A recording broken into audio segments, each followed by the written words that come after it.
Do you remember? It was probably that big the storm of 1996. I don't know when it was, but we had like when it was used school was closed for like 2 weeks. Oh my God. And the snow was so high, and we used to have like that big mountain of snow that went up to the lantern, and we made a snow fort, and it was so cool.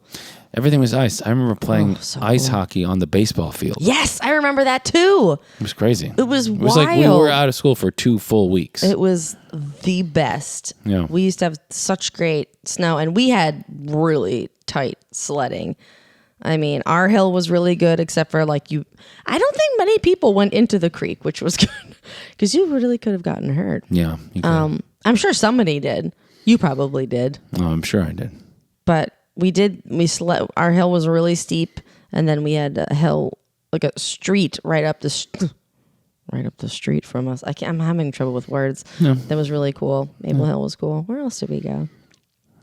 Gladwin Elementary. Gladwin Elementary was good. Yep. Rolling Hill. I feel like we went into Rolling Hill before it was a park, and just. Well, yeah, but there's not much to sled there.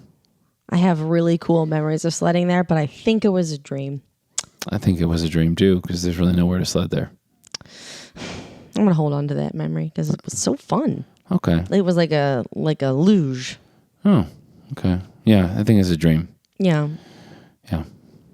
I like eating snow, not the yellows. It tastes funny. It tastes dusty. Mom used to like put like maple syrup on it. That's weird. I know you're joking. No, she used to. I'm pretty sure she used to. Stop it. I'm pretty sure. What are you talking about? I'm pretty sure that she would put maple syrup on the snow and eat the snow as a child? Or like she showed me. I mean, I'm sure I've done it. What are you? I don't really quite remember. Should I call Mom right now and ask her what the heck you're talking about? This is it. We all share memories from our childhood, and Josh was like, I don't think that even happened. And then you're like, I know, Mom put syrup on snow. Pretty sure she did. Pretty sure that's bizarre. I mean, it's bizarre, but that's I'm pretty what sure you remember? Did it. I mean, it's basically what a snow cone is. Oh. Idiot. You know that kinship you feel when someone gets the obscure movie quote you tossed out in a conversation? Cesar Romero was not Spanish. Welcome to Such a Good One! A podcast where two siblings bond over their unabashed love for the movies they grew up on. I'm Josh Cook. And I'm Jessi Cook. Come digress with us. Christmas, growing up, was just so flippin' magical. Yeah, why was that? Why was it so magical growing up there? I mean, I know that Dad would he'd buy tons of presents, and they were always, 90% of them were presents that you were just kind of like, it was for the laugh. Yeah, for the laugh. And it was like when you see Christmas morning, less. I mean, it looked just like a mountain of gifts flowing. It really did. And the stockings were overflowing. It was a big thing for him. And it was very magical. It was very fun. And just like, I think, you had to go to the holiday parties and everything smelled good.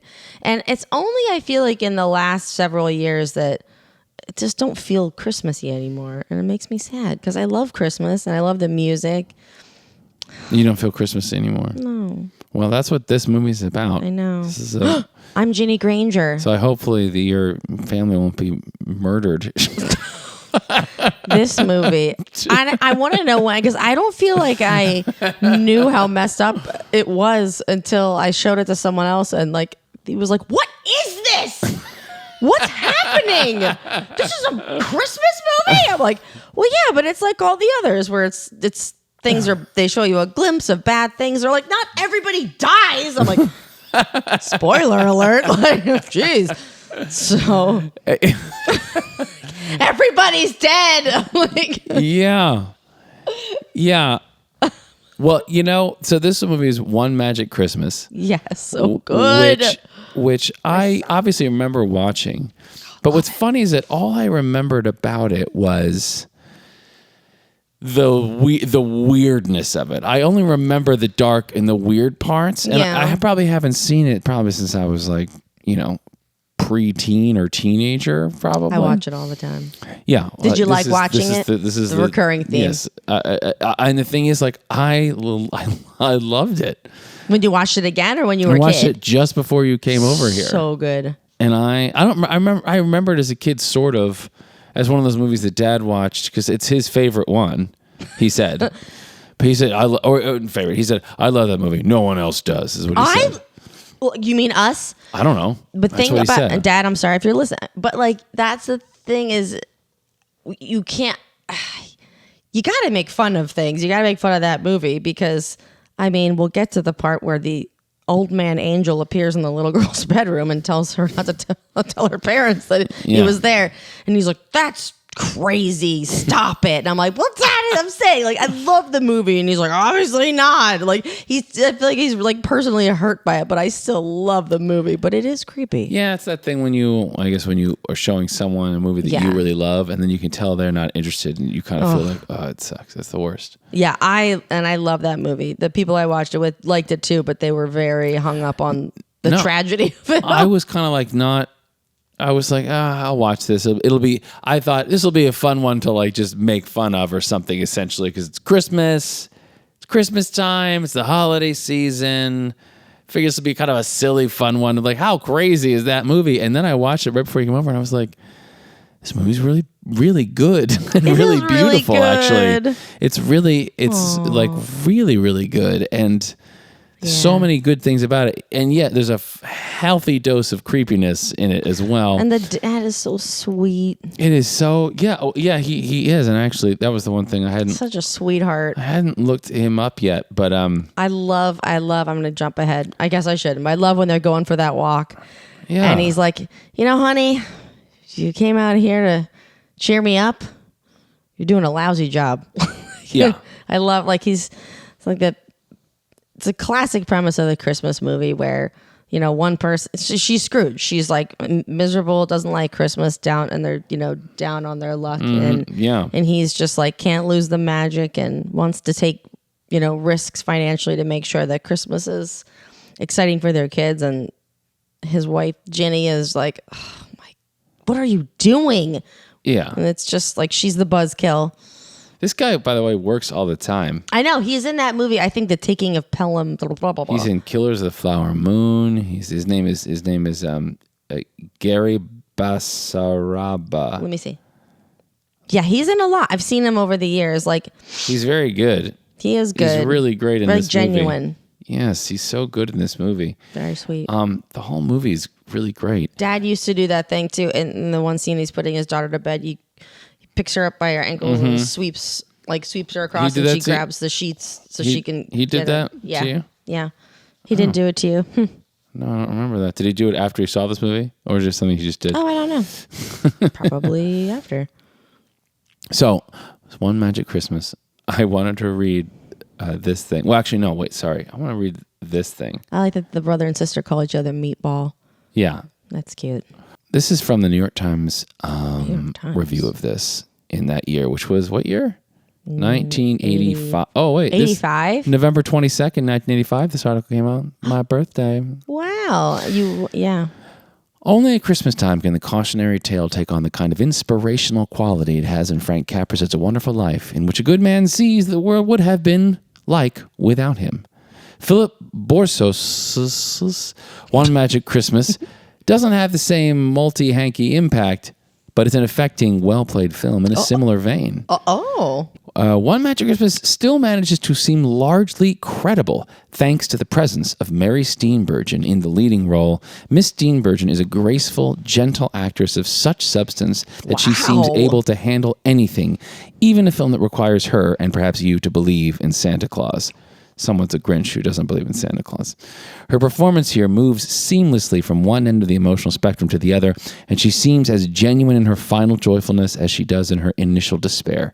The former quality is common enough in Christmas stories, but it is the latter, a depression that extends through most of the movie, that gives One Magic Christmas its realistic edge. So anyway, that is Janet Maslin. What? Janet!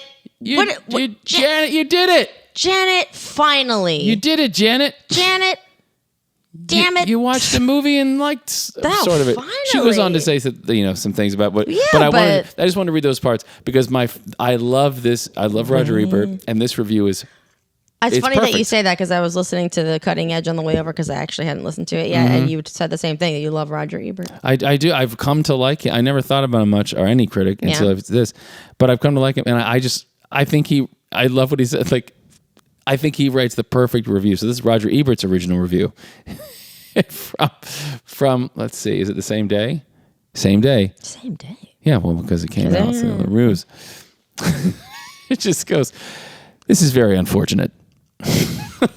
What we have here is a movie with an intelligent screenplay, wonderful performances, and skillful direction, but it is a tactical miscalculation from beginning to end. The name of the movie is One Magic Christmas. It comes from the folks at Walt Disney Pictures, and although it eventually arrives at a sort of happy ending, first it spends almost 90 minutes telling us a sad, sad story. Since the movie is presumably made for family audiences, why did it have to be all about the most tragic things that can happen to a family? It is. Let me make it depressing. Well, he says what happens in the movie, which we'll get into. This is a happy ending, but boy, do we have to sweat for it. I don't know what the filmmakers were thinking of. Couldn't they have had the Grangers face some more everyday problems, like a sick dog or overdue heating bills? Do there have to be 3 deaths in the family in addition to unemployment and no toys under the tree? Aren't they laying it on a little thick? I think so. And I'll bet little kids will think so too. It just cracks me up. It's so true. That he goes on. Devastating. He also talks about how wonderful Mary Steenburgen is, who is My kids are in that car. totally in love with Mary Steenburgen and everything. Great. You watch the movie, you're just like, I'm in love with her. I like that part where she's there. She's sitting in bed. She's so genuine. She's sitting in bed and she's kind of being like, a little bitchy, and he kind of gives it to her, and it's such a real moment because she just sort of like scooches up to him and she's like, it's just really simple stuff. Yeah. She's give so us sweet. A kiss. Like, it's very sweet. Anyway, the last thing is, One Magic Christmas is a Disney movie. It's going to attract a lot of little kids, and I don't think too many sugar plums are going to be dancing in their dreams after they get home from this one. I gotta wonder so now. I had a lot true. of like scary nightmares about like people dying, and I'm like, I wonder if it came from this movie. Oh my gosh, I wouldn't be 'Cause surprised. I don't even remember being traumatized by it. Is that just the 80s? It's Like, traumatic. Well, there's a lot of there's some crazy things going on. Oh in the my 80s. God. But wait, I just want to say a few things because there's a couple of just like facts about this. As far as I can tell, this is this has a crazy lineage of this writer who I did not know about. His name is Thomas Meehan, story and screenplay by him. But guess what else this guy wrote? What? Spaceballs. Oh my God. The year after this, he wrote Spaceballs. He also wrote, and I think the most spectacular one or shocking one is he wrote Annie. Oh. He wrote the book to Annie, the musical. Oh wow. Or the stage play at least. And then this director here, he does a bunch of like very intense, sad movies, as you might imagine from this one. There you go. He also did something called Far From Home, which has a picture of a boy and a dog on it. So I'm assuming it's another Disney one. But it's mostly these kind of very sad sounding movies that he does. But of course, there's Mary Steenburgen, who we love. This guy we talked about, Gary Bessaraba, who I don't know his career well, but he's fantastic. They are both so good. I'm going to say it throughout, so I'm going to save my breath now. Harry Dean Stanton, of course, as the angel Gideon, which is amazing. Yeah. Also, by the way, the kids in this are fantastic. They're adorable. They're also good. Elizabeth Harnois, I don't know, Harnois. She's worked a ton. She's been working. Really? Yeah. She's in, what was she in?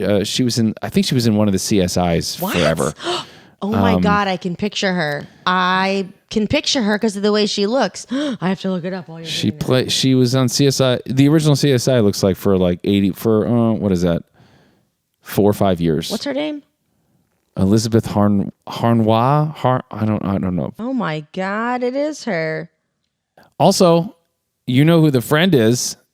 His friend, the dad's friend. Yeah, I do. But Elias Koteas, I never know how you say his name, who was Casey Jones in Teenage Mutant Ninja Turtles. Okay, from my childhood. That I didn't know. And then Did love that movie though. And then one of the most surprising ones is, the girl they keep telling is like the poor girl, Molly Monaghan. Yeah. You know who that is? No. That's Sarah Polley, former, future Oscar winner for she starred in the movie Go. She did a bunch of stuff in the early 2000s, 90s and stuff. But then she became a very lauded director. She wrote and directed Women Talking, which is I don't think it won the Oscar, but man, was that a great movie. She's so fantastic. But this is her film debut. Wow. Is that role. Well, Molly Monahan's mom in that little scene. Oh my she's gosh. So good. I'm glad you said that because I want to look her up too because she's so pretty and it was so believable. She was excellent. I mean, she's in the movie for like 3 seconds. Is the mom, Mrs. Joy Thompson. But she was excellent.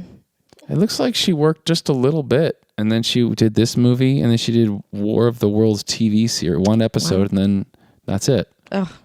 But she was excellent in it. Really, really good. She was in some horror movie called Prom Night in 1980. Ooh. Yeah. Is she Joy is Thompson? she with us? Because I don't understand why. I guess maybe she just decided to get out of the business. She teaches acting in Ontario. Oh. Okay. She's very good. You're so right. And I'm glad you pointed that out because there are so many moments like that in this movie. It's really a surprise. I truly was shocked. I was not expecting to I was like, it got to me too, man. I have since I have a kid and then watching it that way, you're just like, oh my gosh, it's brutal. Oh, there's so many parts I love. We should go through chronology. Stop. We're not doing it right now. We're going to start, and we're just going to get to them because I want to talk about them also. Sometimes you go too fast, and I can't give you my random scenes. Okay, go. I'm trying to save everything. But yeah, it starts. I mean, what a weird way. One Magic Christmas, and it starts off, and then you see the moon, and then there's Harry Dean Stanton in a cowboy hat and a long duster in a tree, sitting in a tree playing the harmonica. And then a voice. Yeah. A voice from the moon. From the moon. The moon's talking to him. The moon seems to be talking to him. And he's like, yeah, Gideon. Do you think? Yeah. It's St. Nicholas. You're like, it's the weirdest opening of this movie. It's so strange. And I kind of wish you could just cut this opening. It would make it way creepier when all the stuff starts happening, but I kind of like it. It's weird, but I also love that he's kind of like, yeah. No, he's great. Harry Dean Stanton was always great in everything, but he is so good in it. And so they have this brief conversation where this voice, which is the voice of Saint Nicholas, who this is, by the way, later on, my favorite interpretation of Santa and the North Pole is this movie by far. Good. But he's got an accent, some kind of strange Slavic accent, a little bit. That makes sense. And that tracks. And he basically is saying to him, "Hey, I've got a tough case for you." We find out he's a Christmas angel. Yeah. Harry Dean Stanton playing Gideon. Gideon is a Christmas angel. Yes. And St. Nicholas has a tough case for him this year. And he says, her name is Ginny, whatever her name is, Ginny Granger. And you'll find her tomorrow at a shopping mall. And then he's like, all right, tomorrow, shopping mall. And he's just very matter of fact about it. Just in a tree. He's like, all right. Just in a tree. He's just hanging out in a tree. Cowboy get up. And you're like, what is happening in this movie already? It's so somehow weird. It works, but you're also like, whose idea was that? I don't That he wasn't because when you have those things, you got usually it's a guy in a nice, it's a Cary Grant type in The Bishop's Wife, or it's, what's the other? Well, so his whole backstory is why, obviously. But I know. But I will say there is something. That's true. You're right. There is something oddly magical about it, and not only that, because it also fits in. It also fits in not my favorite Santa, favorite North Pole, but also favorite Santa's workshop because of who works there, and it fits in with him. And we'll get to it because clearly you don't know. Oh, I do remember. It's so smart and really that is wonderful. Smart. Oh, that's so sweet. Yep, I remember. So you're just like this weird dude in a tree who the voice of St. Nicholas coming from the moon is telling him to go and help this woman named Ginny Granger. And so then I haven't done. She's lost the Christmas spirit. Yeah, she's lost of course, that's a Christmas movie. She's lost the Christmas spirit. And says it's a hard case. Anyway, so then we're in a shopping mall the next day. Sweet 80s shopping mall. Everyone's got their puffer jackets and their mittens. It's packed. You see Ginny and her family, and it's the husband and the 2 kids, a boy and a girl. They're all adorable. They are. You see the dad is just Christmas spirit, he's just a good guy. Yeah. And the kids are just good kids, and they're hoping to get Santa. We're hoping to get presents, and we get from them that money is super tight. He's been unemployed. We get a little bit of backstory. He's been unemployed since June. He got laid off from a company. Oh yeah. And the company owns the house that they're in. and they have to move out of the house on January 1st. And so everyone's stressed, and mom is supporting everybody by herself. And so there are all the kids, and the dad are like, Christmas, Santa, yay. And the mom is just like, ugh, Christmas. She hates it. She doesn't know why anyone talks about it. You're going to be this age, and it's about time you learned. And I love that the brother is like, They're both. The dad and the brother. They do, and the brother like jumps Jenny, in. Yeah. To protect the sister. Because the little girl's like, is Santa real? Or why isn't... She's asking all these questions about Santa at the mall. And she's like, well, you're 7 years old. It's about time you learn that. Yeah. And that's when they're both like, Mom, Jenny. She's like, it's so cute. That... The only real Santa is the Santa of the North Pole, I think is what she says, you know, and she's like, oh yeah, do you think it's the real Santa? She's like, eye roll, hates this, you know. But I will say this, and I didn't know where I was going to bring this note up, but it already happens. I am super impressed with this movie in that, it'll come up later too, the ease and earnestness of the writing and the acting there's something that's so kind of real about it. Like those two reviews said, or especially the Janet Maslin one said, you would not see that now. No. Like I think about this one Keelan has watched sometimes. It's the one with Kurt Russell, Santa Claus. And everything is so over the top and ridiculous. And it's that kind of movie. But like very rarely are you seeing any Christmas movies that have any kind of magic in them where the magic is sort of played downbeat or like sort of normal or I think it's interesting. And that more families can relate to, like a simple life, a simple, family, and like it's just you could fall into. You're like, oh yeah, that sounds. But even the modern day ones where like the one where the Kurt Russell one I was talking about. In that one, it's a family, boy and a girl, and the mom and the dad has died. Dad died like years ago. And so the mom has been stressed ever since, and she's it's sort of the same thing, but you don't believe anybody in it. Like none of it's believable. This is very the believable. acting is like very like. It's very safe and a little phony, and it's not heightened. It's all heightened. Yeah. But like this is like you dropped into a neighborhood. I believe everybody in this movie. Yes. Especially Molly Monahan's mom. Oh my gosh, Molly Monahan's mom is amazing. Lay off Kirby to that lady. She's so funny. She's good in the market. So anyway, so we were getting all this backstory about them, and they realized like. They can't. The kids are worried that they can't. The first debate is that the kids are asking to see Santa, but it costs $4, and they can't afford it. So they're worried if Santa's going to even bring them presents. So the kids are adorable. We get the backstory. We get home, and Jack, the husband, who is like this, and like I said, this actor is like the most. Like you just want to be friends with this guy. He's like the best guy, He's such a cool dude. He's such a good guy, and he and his buddy Elias Koteas. I think it's his brother. Is his brother? I think it's his brother. Whatever. I don't know if it's his brother, but it's because he's not there at Christmas night. Oh, well. Anyway, all right. Whatever. I think it's his buddy, but anyway, yeah, you're right. Jack has this idea and this dream of like having a bike shop. He's fixing it. He and his friend they're fixing up all these bikes for the kids to give them out to the kids in the neighborhood, especially to Molly Monahan, who can't afford anything. And so like they're fixing up this bike for her, and he wants to go down and work on the bikes and to give them to the kids for Christmas and all the kids in the neighborhood. And she's like, Jack, we have to move. Like we have to pack. You got to pack. And he's like, just give me 45 minutes. And she won't let him have it. And then the guy comes over and he's come to help. And she's like, oh my gosh, fine, just go and do it. Yeah. And he's like, thanks, you're the best or whatever. He's like, you won't regret it. She's like, I already regret it.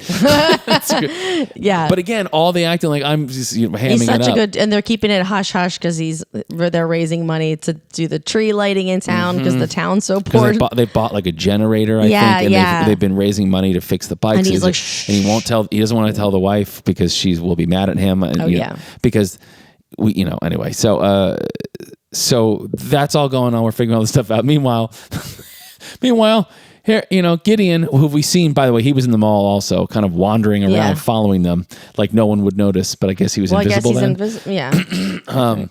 Pardon me. Gideon's just outside of the neighborhood and just hanging out. People can see him. He's just there in a large cowboy duster and cowboy hat, playing the harmonica, just hanging out. The two kids, what are their names again? Abby and Cal. They're hanging out with Molly Monahan, who is, as I mentioned, future amazing writer, director, actress Sarah Polley. And then Gideon just walks up. Oh yeah. Yeah, because the kids are playing hockey in the street, right? Kids are playing hockey in the street. They're playing hockey in the street, and he's talking to the three kids who are watching the older kids play hockey in the street. And he's just like, And that's right. He's like, careful. Well, because Abby's saying to Molly, like, your mom believes in Santa or something, or loves Christmas. She's like, yeah. She's like, my mom doesn't. And then all of a sudden, Gideon's there's like, your mom doesn't like Christmas. He's there, like, absolutely terrifying this thing, and they're like, who are you, mister? Who are you, mister? And he just says, in the sweetest but also creepiest way, a friend. Yeah. Just a friend. And you're just like, well, and then I love the one part where stranger danger. where Molly Monahan's like, I'm not going to get anything for. She's like, I really wanted a bike for Christmas. Yeah. And then the kids turn and look at each other and they smile because they know the dad's so making cute. a bike for her. This is directed so well. really This movie. sweet. There are so many moments like that. Yeah. And to get these performances out of these kids. Cal is like a little adult. He's great. He's great. just so cute. They're all fantastic. Yeah. And then the kids are. They're playing hockey. Please. No, they're all playing hockey. And then what happens? And then they hit it. Was a slap shot. And right before he hits a slap shot, Gideon's like. Well, Gideon tells him, he's like, hey, careful. There are kids here. What does he say? Like, shove off, mister. Yeah, shove off, mister. Something like that. And he hits a slap shot and it's about to hit the kids, and he like redirects it with his angel powers. He uses his magic angel flash. And it breaks the window. And it redirects and goes, breaks the window, and the kids run off. They're like, whoa. And so then later, the mom's cleaning up the house, and then this awful boss. Oh, Mr. Crump? Who fired the dad, brings... Oh, we learned about that earlier. Brings in the new tenants to the house because, as I said, the company owns the house, so they have to move out. And he's bringing the new tenants in to, like, look around. It's the worst. It's like the worst. They don't even, like, give her a warning, so she's, like, rushing around trying to clean the house, and he's like... like, oh, it doesn't matter. It's fine. We're just showing the new tenants around. I love it. They go down to the basement. This paint is awful, this yellow color. Well, it wasn't yellow when you moved in here, Jenny, was and she goes, no, I painted it.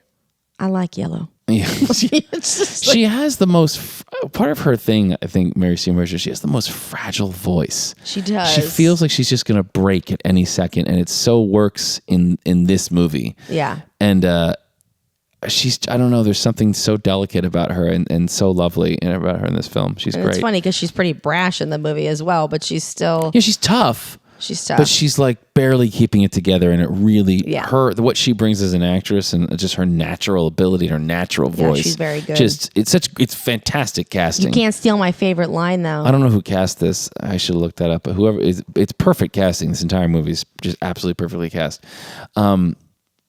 Yeah, well, like you were saying, so the boss brings the family down to the basement, and there's all the bicycles around, and the guy's like, oh, if you just get rid of all this junk in here, it'll be a great room for the kids. And and then the thing with the lady's like, oh, this yellow, and it's so insulting and terrible, and it's got to be humiliating. I love what she says to him on the way out. Well, not only, so they're on the way out, and Mr. Crump is about to leave, and Abby walks up, and she says, Mr. Crump, my daddy says you're a dork. Yeah. Love that.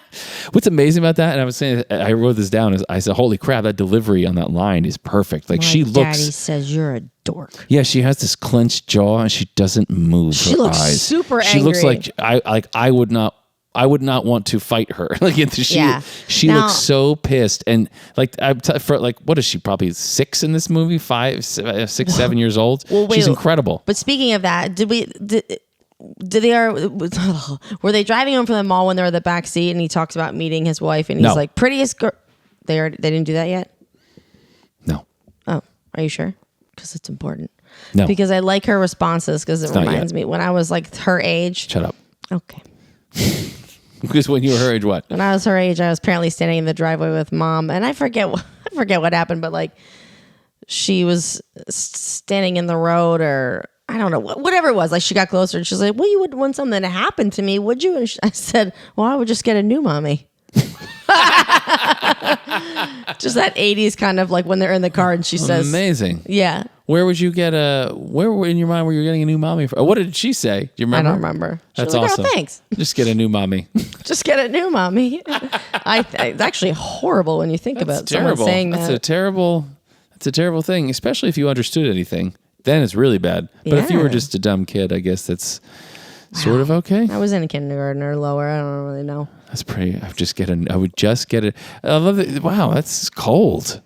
Just replaceable. It feels like one of those moments where if I said that to mom, she'd be like, that never happened. But I know it did. I just like to say at this point in the movie, I feel like I know where this movie is going. I feel like it's, it's a Christmas movie. It's a family down on their luck. I see things. There's an angel. Things are going to turn around for them. And I feel confident going forward. Now, we get to Ginny in the shower. Oh, I always remember that scene. She's singing, and even though this is like a very cringy kind of thing, I think she still performs it very well. It's a hard scene for anyone to do. But she's adorable. You absolutely love her in this. Yeah, she's like, you can see her trying to loosen up in the shower. Phone rings. No one's answering the phone. She has to get out of the shower. She leaves the shower running because I guess they're rich enough to leave the water running. I know it. But whatever. But while she's out of the shower picking up the phone, the kids run in and Abby runs into the bathroom. I'm taking a shower, Abby. Yeah, and then Cal's got to go to the bathroom, and he's like in the hall, like, and it's again, like, I love this director. And the snow, but it takes forever to, like, when you got to go to the bathroom when you're sledding, it's like the worst thing there's a lot of things to get off. And Mom made us those cool things on our boots. Remember those? Brilliant. No. They were like a little stretchy thing that you would put over the boots so that they didn't get water in them. I don't remember that. Oh, they were just plastic bags. They were not plastic bags. We absolutely put plastic bags in our boots, but this was a different thing. Okay. Mom would remember. Anyway, okay. He has to go, she has to go, and then Molly. Yeah, but this director's great though, because he really, like, it goes on for way too long. Where Abby's in the bathroom and the camera's but what's happened is she's jumped out of the shower, and when she did, there's a rag falls and clogs the shower. So we have the ticking clock of the water's filling up, but no one knows it. Yeah. Abby's in there. The director has like this kind of like mid to low angle shot just of the hallway, and the kid's he's like, I gotta go, and he's like slamming against the wall, and the mom's in the towel, and she's like, oh my gosh. And he just hangs there for a while. And I love that he takes that time with it. Abby comes out. Cal runs in. She's like, wait, Cal, no. And then Cal runs out, and then she looks down, and Molly has come in the house. Little Molly and she's like, be my guest. And she goes. Molly. And while she's going to the bathroom, she sees the water overflow, and she calls the mom. Yeah. Mrs. Granger. So then there's a time cut, and the kids are in there mopping up the mess.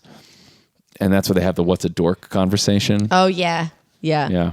Because the dad had called the boss a dork, and then Abby told the boss that the dad called him a dork, and she says, what's a dork? Which is a conversation I have all the time with my daughter, where I'm like, please stop using words you don't know what they mean. Hinky. But it's true. I can't tell you how many times she'll say something, I'm like, do you know what that means? She's like, no. I'm like, please stop doing that. Please just ask me.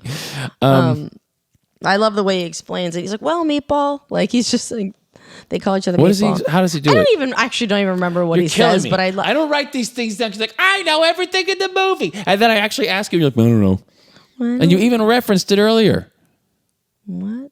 How do you see these movies like 4 million times and you have no idea what order anything is and you can't remember things? The meat you said I love that they call each other meatball. That's it. I just said that. I love that they call each other meatball. Somehow Cal has an explanation of what a dork is and somehow ends up being meatball, and then the button on the scene is... No, that's their nickname for each other. No. Yes, it is! No, it's not! They call each other meatball. You're in a lot of trouble, meatball. Yes, because that's the button on the scene, because he says... And maybe he says, you know how we call each other meatball? Maybe he says that, but what he does... She says, what's a dork? And he says... He explains what a dork is, and somehow it ends up being meatball, and then he accidentally breaks the window. No. And then she goes, you're in a lot of trouble, meatball. It's a classic joke setup. I missed that entirely. Watch it next time you see it, which is what, I don't know, probably tomorrow. And pay attention to that part, and you will see. Okay. I accept apologies in mailed letters. So he breaks the window. He's in trouble. Anyway, then we're back we're to Ginny. She's at the supermarket. She's just dead inside. She is She's dead inside. Working at the supermarket. Herbert. Oh gosh, she's so good in it. So the owner of the store, I guess, or the manager at least, is this guy Herbert Conklin. Great name. Conklin. And she's doing she's like, good morning, shoppers. The daily deal is for $1.70 a pound. And she's just like miserable. And then she says, General Manager Herbie Conklin. Yeah, this guy. Herbert. He's this total dorky guy, and he's there. He thinks he's full of himself. Mm-hmm. And she says his name is Herbie, and he's like, Herbert. She goes, Herbert. She's like, so great. Oh, I love Herbert. She hates him so much. He's the worst. He's such a jerk. And then so she's checking people out, and then this guy shows up. Who's later on, we find out his name is Harry, but we don't know that yet. Oh, yeah. He's this total jerk, and he's at the counter, and she rings up his potato chips. She goes, "Hey, you already rung those up. You rung those up once for me." She goes, "Oh, you're right. I'm sorry. I'll give it back to you." See what you're trying to do there? Yeah, and he's talking to his family or his son or something, and he's like, "See that? You gotta watch out for everything. They try to steal from you." Yeah, and he's a total jerk, Yeah. and then she's like, "Okay, whatever, sir." And then Yeah. and then Herbert walks by, and he's like, "Ginny, your line's backing up. You got to get moving." And then it's when what does she say?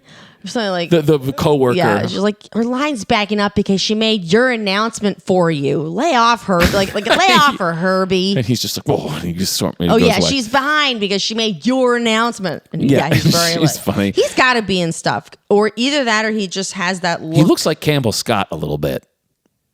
Oh yeah. Oh yeah. You're right. You're right. Yeah. Except again, apologies accepted via mail. So, so this all happens while the jerk at the counter is still there, and so she tells him how much he owes, and he's pissed. And you can tell that he's broke, and he's just getting mad because he's broke, and he just wants to be mad at people. And so she goes, and so he's like, "This is ridiculous. So much money. Maybe not. I'll go to the A&P next time." She's like, "Please, sir, please go to the A&P next time." And his son looks so sad. And the son is so sad because he wants something too. He wanted something, and he's like can't afford it. It's or like whatever. they're poor. Everyone in this town is poor. They're very poor. Everyone's poor. And then, so the manager's a jerk. When does Molly come in? Is she next? The guy Harry, the guy who we don't know his name is Harry yet, but the jerk Harry leaves with the son, and behind him in line is Molly's mom. Molly Monahan, who is the sweetest looking woman. And she comes up and she's with Molly, and they've got some groceries, and she owes like $25.06 or something. Yeah. And she's like, "Well, I've got." She's embarrassed. She's so embarrassed, and she's like, "I've got these food thingies. I think she says, thingies, and they're the food stamps.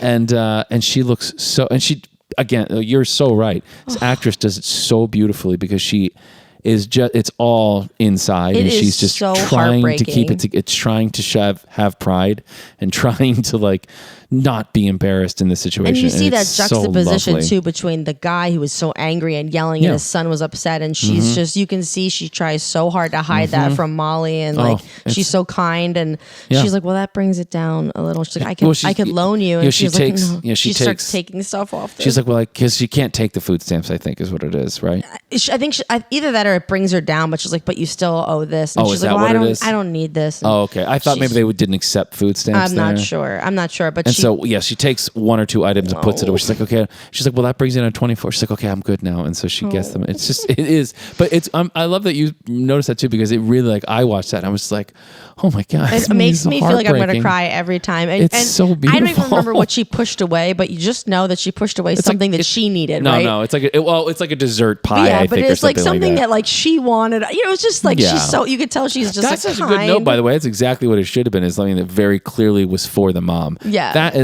would have been a better thing. Whatever it was, it should be very clearly for the mom only. Yeah, and that she gave up. Lipstick or something, and she's like, "No, yeah." That would have been good. Stockings. That would have been a really good. That would have been a really good thing. But I really think it was like a frozen dessert. Yeah, and it was it was considered a luxury. It was a luxury. But it would have been better. Yeah. Had it been something that she kind of maybe needed, but there was like it had she to choose between something for Molly or her, and she chose her. Like, but you already know it. You already know she's so good. But it's a great scene. So you see that difference. It's beautiful. It's very so well directed and acted and everything. It's I'm great. getting teary just thinking about it. And then I have a note. Gideon's just creeping around somewhere. I always want to call him Gabriel too. Gideon's just creeping around. Kids and the dad are happy despite finances. They're back at the house now. Yeah. Or no, they're not actually. Sorry, no, they're at the tree. That's right. The dad's setting up the huge tree in town. The tree's up, and they're hoisting up the angel to go on top of it, and they're happy. Like, despite they're talking about money a little bit with the kids, but like he's always like, "Yeah, no, it's fine. It's Christmas time, and everything's gonna be great." And they just seem happy, like they're a happy family. It's just that she's not there with them at this moment. Is this the scene where they're at the kitchen table and she's like, "I bought what's her name? This tea set, Abby." Soon. Yeah, it's the next thing. But so See, Josh writes everything but down. I was saying I love this family. Like I love seeing them. They're great. And again, it's all performances. And you great. also can see too that they've known each other since high school. I think they were high school sweethearts. I think so. Yeah. And you can see like it's all there. But it's also not like they're also probably in their late 20s in this movie. Oh my God, I know they're early 30s at, early now, 30s at most. probably. Which is so weird to watch movies now when you're older than the people parents. when the parents when you as a kid. That's terrifying. I know. I just turned 40. Yeah, I know. And you turned 40. More. So they're hanging on top of the tree. Love this family. And I guess he's putting the kid to sleep now. Oh yeah. Jack's putting Abby to sleep, and she says, "Is there such a thing as an angel?" And he goes, "Of course there are. They're all over." And whatever his explanation is, I didn't write down, but it's a beautiful explanation of it. And he says something to the effect of, when someone really good dies, and he's right, they become an angel. And well, that's what we find out Gideon is. But and she says, "Why can't we?" She said, "Where are they?" He goes, "Well, they're everywhere. They're just invisible. Can't see them." And then he does that really sweet thing that you were talking about. He's like, "Okay, are you ready?" She's like, "Yeah." And he picks her up by her ankles and holds her upside down, and he kind of starts swinging her back and forth. And with each pass, she pulls a quilt down and then the cover down, and he lays her down in the bed. Yeah, and he's like, it's a very sweet, it's really cute, and you totally believe this family. Yeah. And I like to say at this moment also, I still feel like I know where this movie's going. Yeah. It's a nice family. Things are going to be just fine for them. Yep, it's going to be a little hard, maybe a little hardship here and there, but overall, it's a Christmas movie. Does Gideon appear right away before the parents are talking downstairs? No. So Ginny and Jack are in the kitchen. Ginny says that she went over during work and got the kids some presents. She got like Abby one thing and Cal one thing. And Jack's like, "Oh, great. Well, I guess we'll get the rest of the stuff on like Monday." And she's like, "What are you talking about?" It's like, this is it. And it's such a great like parental like money conversation where she's like, we only got he's like, "Well, we've got 5,000 in the bank. We'll just take a few hundred out." She's like, "A few hundred?" She's like, "That's all we have. That's it. Between us and the poorhouse or whatever. Between us and the poorhouse, that's it. And you want to waste it?" He's like, "It's not wasting it. Not throwing it away." She's like, "It is on junk from," I think she says like Taiwan. Junk from Taiwan's going to break in 2 days. I was like, we'll get good stuff. Yeah, I know. And and the kids are listening in the stairwell. And what's so funny, what's great about this guy, this actor, is like his earnestness. You're like, you don't hate him. Like you think you would, because she's like the realist who's like, "What are you doing?" Because there's so many movies where it's like the dad is like the kind of dead, he's unemployed and he's done all this stuff, and but he's like, you're so rooting for both of them, and that's a rare feat. It's true. And you feel, movies. And I think you also feel, probably as an adult, a sense of, at least I did, a sense of anxiety about, maybe because I can be a little tough, I almost felt like saying to her, "Hey, loosen up on him. Like you're really gonna." Oh, I know, but I get her thing. She's supporting them. They got $5,000, and that's it. They're already getting kicked out of their house. They're getting kicked out of their house. They have nothing, and so anyway, they don't know this, but the kids are listening. They're up and listening, and they're confused, like why the parents are buying gifts if Santa's bringing gifts. And it's so great how again earnestly the kids are like really having a debate, and Cal's like, "Well, maybe Santa brings some stuff, and then the parents have to buy the rest." Like, he doesn't, but he knows Santa's not. Well, I can't say that in case people are listening. Well, if that's the case, then because he's also helping. He's helping. He's helping to keep the mystery alive for Abby, which is so sweet. And she's like, it's a good glimpse of. I forgot that, so I wasn't paying as close attention there, huh? I wonder if that's what he's doing. So yeah, it must be because earlier. Anyway, just Jack's. I think maybe he's further trying to help by saying maybe Santa won't visit because they're poor, and then Abby's like, "No, he won't visit because I didn't write him a letter." And so she runs up. "I didn't write no letter to Santa." I didn't write no letter to Santa. So she runs up to go write a letter with her creepy ass dolls. And then like there's some weird dolls in this kid's bedroom. Later on, Jack and Ginny are in bed, and Jack's you can tell he's a little like, sore from this argument, like in the fact that she has no Christmas spirit like at all, and she realizes it too. And he's reading in the newspaper, and she's laying there just kind of staring at him, and she's like, "Hey, I'm sorry, I was so cranky tonight." And he's like, "It's all right," And it's such a very real marriage conversation, such a realistic it's marriage moment.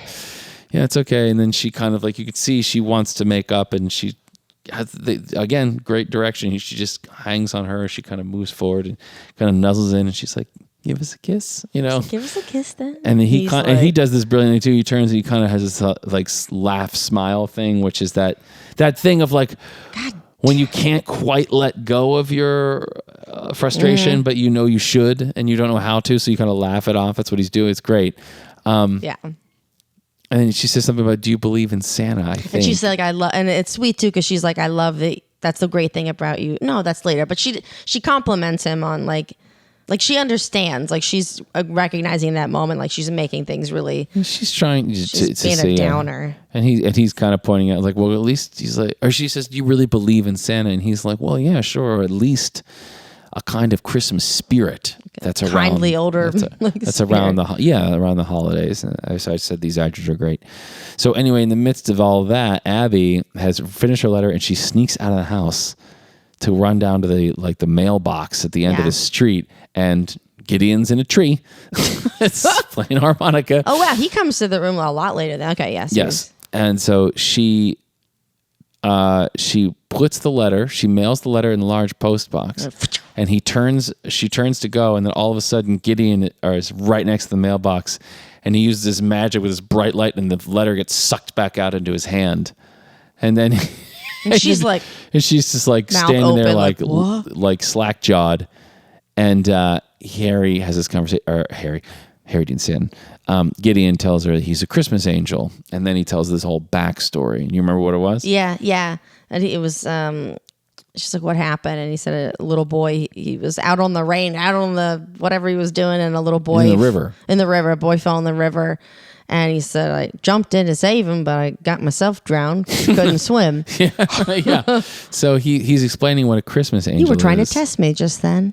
I passed. No, I was trying to let you talk because I end up talking so much in these things. It's because you're selfish.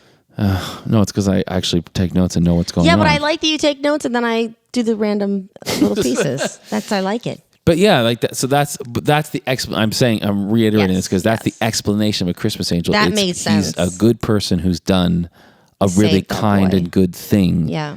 And so he was made a Christmas angel, and he's a long time ago. So it's like clearly, like 1800s ish. We're thinking, and he's been since then. Yeah. And his job, we hear, is like he has to help one person each Christmas, like have Christmas spirit. Essentially, could you help my mom? Is it my mom? It's so sweet. This girl, I love this little girl. She's adorable. And he says, yes, it's going to help your mom. And one way you can do is, I need your help. Give her this letter and tell her to mail it. And she's like, okay. And she runs out in the street and is almost hit by a car. And then angel flashes.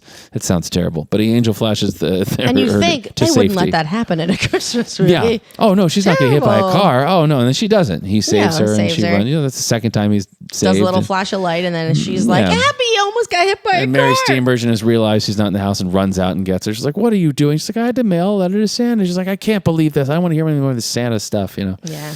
And the next morning, they're driving to the granddad's or great granddad's house. I'm confused about that. But it's like, I think it's Jack's grandfather, maybe, which makes no sense mathematically. Yeah, I'm a little confused, but anyway, it's Jack's grandfather. Also, he seems to have a really nice house. You can't help them out. I know that part of it didn't track for me. They go to this extremely nice house with this very kind man, and they're struggling for money, and it's like, not that I guess every family member is going to bail their whatever out, but it's like the guy's got money clearly. So I was a little fine. Like, oh, couldn't you have a loan from him? Maybe you didn't tell him, who knows? Yeah, it could be a pride thing. I don't know. But anyway, so that's when they're driving in the car and he tells the story about how he met Ginny. Prettiest girl in, what's the town? Like, I don't know. Prettiest girl in, she's not pretty. She's just mom. That's what it reminded me of, like the. Yeah, that's what Abby she's says. Like, just mom. Yeah, she goes, she's the prettiest girl I'd ever seen or something like that. And she's like, don't you kids think she's still the prettiest girl in the world? She goes, no, she's just mom. That's it. She's just mom. And Mary Steenburgen, again, the writing in this is also fantastic where she's like, just mom. Which is like such a summation. But the other very important note that we get in this is that Ginny grew up in a Ramada Inn. Yeah. Ow. Sorry. Nothing's happened. You're just here by yourself. Yeah. Because her dad was the manager of a Ramada Inn, so she grew up in a hotel. And this is a little important information for details later. Yeah. So they go to the great-granddad's. He's very kindly, and the kids ask him if Santa's real, and he's like, of course Santa's real. And they're talking about all this stuff, and he says, well, I guess you could call us Grangers dreamers, Yeah. and Ginny's watching on. She's like, that's a great thing about you all, dreamers, all of you, or whatever. And he said, Yeah. and he says something like, "Oh, it's a nice way of calling us crazy," or something. Or What does he makes say? us nuts. Or Yeah, absolutely yeah. crazy, yeah. But he, with that voice, he comes right out of the Never-Ending Story or something. I don't does. know. Like, it's very... He takes the kids up to the attic, and then he finds a snow globe of Santa's workshop, Yeah. which is like this Would one. you like to have this, Abby? Yeah, it's this one tower. It's interesting. And so she takes the snow globe, and he gives the kid a book, some kind of Christmas book. And that's that. No. The snow globe's important. Yeah, but then he's like, okay, well, you're all taken care of. I don't need to get you anything for Christmas. And they're like, they look down. Yeah, and he they goes, look sad, well, maybe yeah. I will anyway. And they're like, phew. Yeah, yeah. So we're back at their house. We see that Ginny didn't mail Santa's letter. Yeah. And Abby is sad in bed. I don't know why she's sad in bed, but she's sad in bed. Oh, I guess she asked if you mailed the letter. She's like, I didn't yeah. mail the letter, Abby. Yeah. And she walks out and she's like sad about it. And then that's when Gideon appears in her room, just sitting Gideon, there. the old man in the cowboy hat and Old duster. man in the cowboy hat appears in the room, and she's like, Gideon, and he's always like, he's the other scene. He's like, don't tell your parents you've talked to an angel, and you're like, okay. That's just straight out of an 80s, like, don't talk to stranger.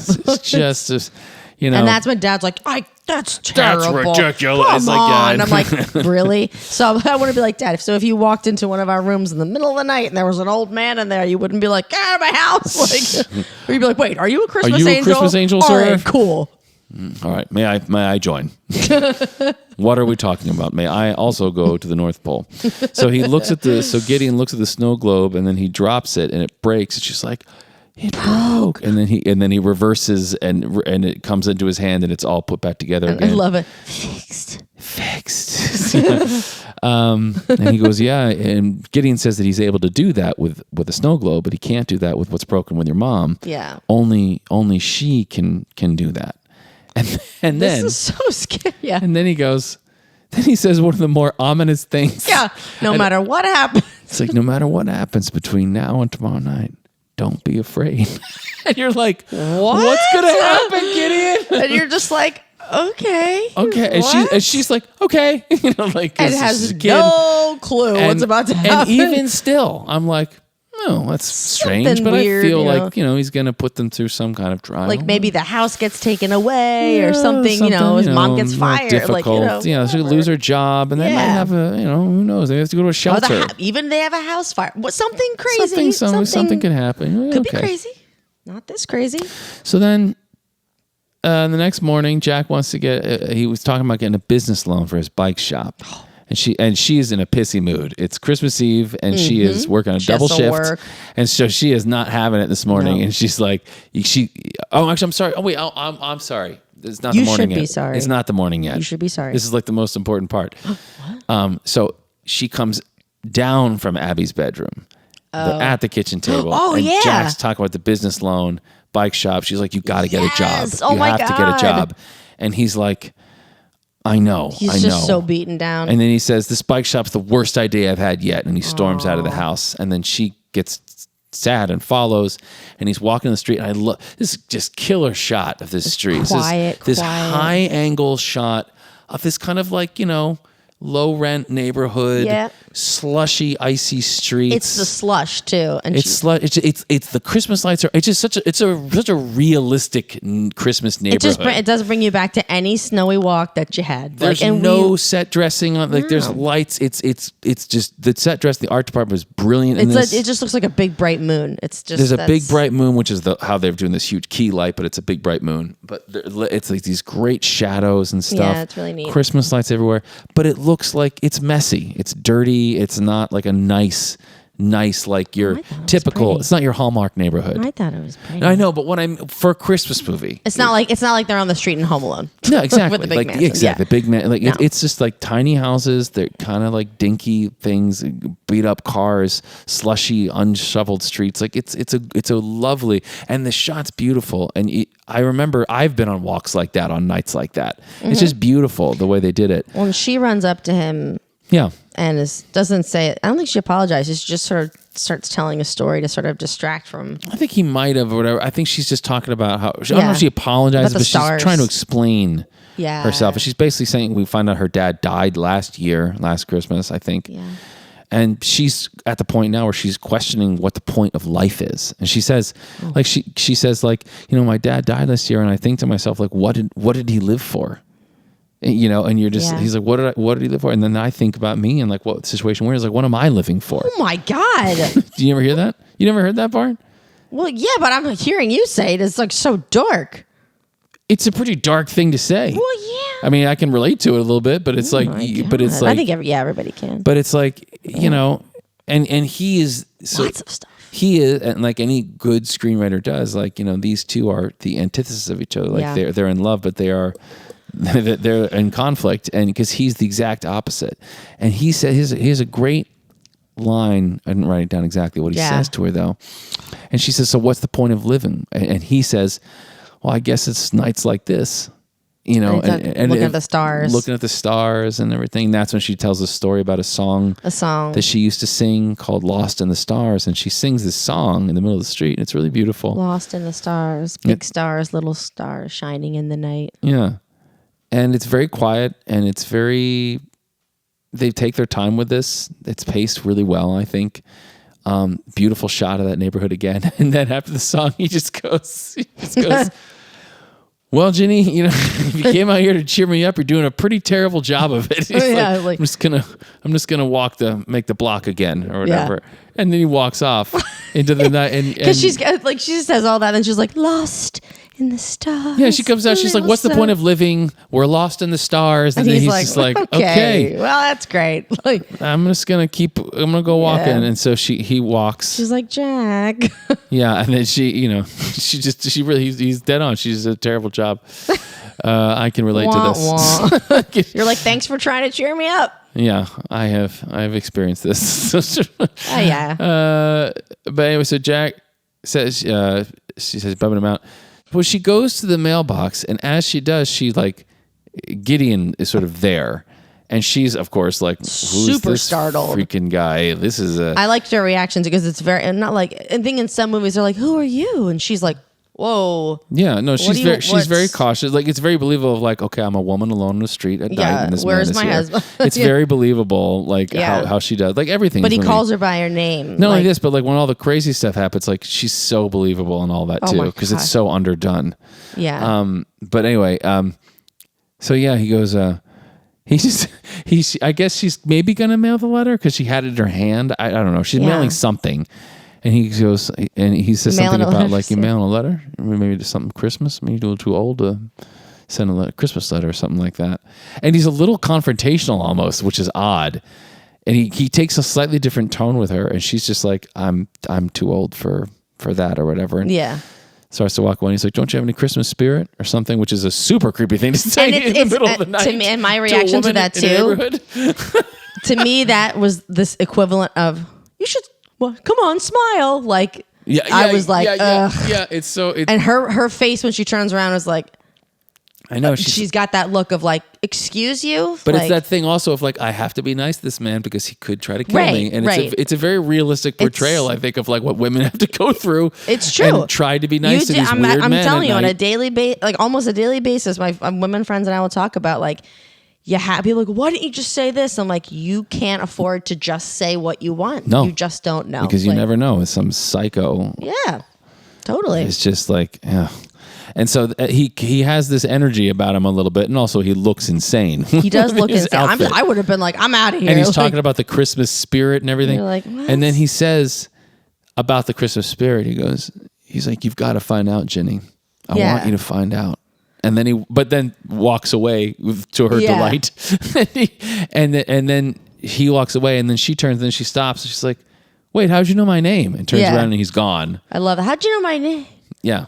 And he's just gone. And she's like, what? It's so And great. as he's gone, though, she's standing there, and all of a sudden, the lights like start to all the Christmas lights in the neighborhood start to flicker, and they have this weird like detuned, almost like a clock chime detuning, and the lights all like flick off. Yeah, and she's just left there standing in the middle of the by the mailbox. I remember that sound. It actually reminds me of the Dream Team. Dung, yeah, dung. It is it's very the same similar. kind of chime. It's very similar to that. It is. So then it's the morning, and then Jenny is pissy because she's working a double. It's Christmas Eve, and Jack and the kids are Christmas. They're talking about all these great things and all the things they're going to do, and she's like, "Well, I'm working, and we'll go to Grandpa's in the day after or whatever." And she's Christmas morning, and she's pissed. And they go outside, and then Jack's buddy shows up, and he's got the generator, and he's talking about the money they spend on it. He's like, "Shh."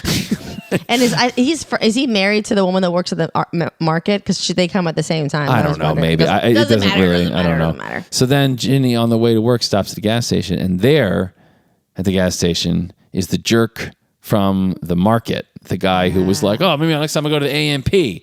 Yeah. Whose name again we still don't know yet, but his name is Harry, and he's begging the mechanic at the gas station. He's begging him to buy his car from him. He's like, "Come on, it's like $100, man." I got nothing. I got this think kid. Originally he's asking for a few $1,000. 400 or something. He's asking for something. And he's like $50. And he's like, I got no use for this. Your car's a piece of junk, you know. And he's like, please, man. Like, how about this? He's like, I got a camping stove. $50 for a camping stove. And the guy just like glares at him and like get out of here, kind of a look. And then the guy sees all that. And she sees all that. And she sees his car, which is important. She sees his car. And she sees the thing with the camping stove and all that. She sees that he has a kid in the car. And the dad, the jerk, Harry, gets back in the car and he says to the kid, "I'm going to drop you at the bus station for a few hours. I got something I got to do." Yeah. And then he drives off. And then the kid just looks like... and the poor kid is... And it's got to be... And you're thinking about it too. It's got to be freezing. Because I'm sure there's no heat in that car. So they're like freezing. Yeah, they're freezing. They probably were sleeping in it. Like, So... it's a time cut. The kid's not there, so apparently he's just at a bus station. We never find out. He's just gone. He's just gone. Kid's gone. And the dad, he parks, and he gets out, and he's holding this little white bag, and he goes into a bank.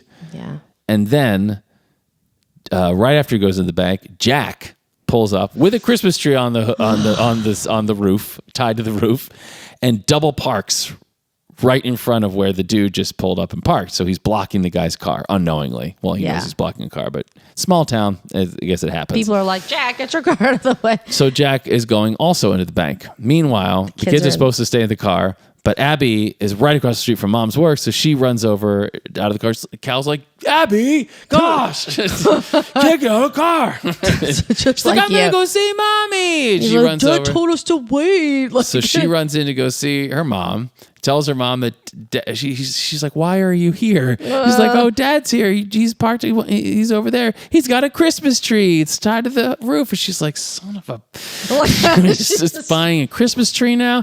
And so she's like, "Where's Dad?" He's like, "Dad is in the bank." She's like, "Oh, heck no!" Because she thinks he's going to go to get the $5,000 for his loan. So she's like, "No, he is not." She takes Abby. Oh, I thought she thought he was getting the money for Christmas presents, or for some whatever reason. It is. Whatever it is. Yeah. He's gonna get some money. He's gonna get. That's right. That's right. He's gonna get money out for Christmas presents. You're right. That's what she's thinking. And he takes Abby, and then Herbie's the manager blocks her, and she's like, "Herb, I'm sorry, I have to go to the bank just for 2 seconds." He's like, "You can't. We're getting slammed." Blah, blah, blah. She's like, "Listen, it's Christmas.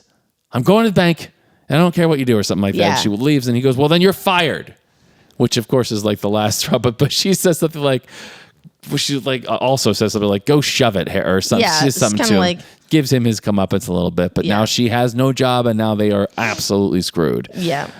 Anyway, in the bank, the jerk gets up to the teller, and he very quietly says to put all the money in this bag, and he pulls a gun on the teller, and the teller's like, I love that part where the boss says to her, like that acting too. Yeah. Is there a problem? It's so well directed.